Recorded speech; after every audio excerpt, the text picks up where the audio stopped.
اليوم أكملت لكم دينكم وأتممت عليكم نعمتي ورضيت لكم الإسلام دينا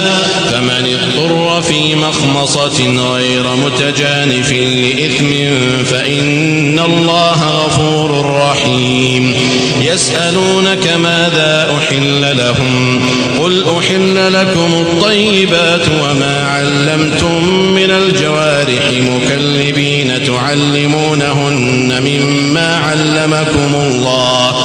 فكلوا مما أمسكن عليكم واذكروا اسم الله عليه واتقوا الله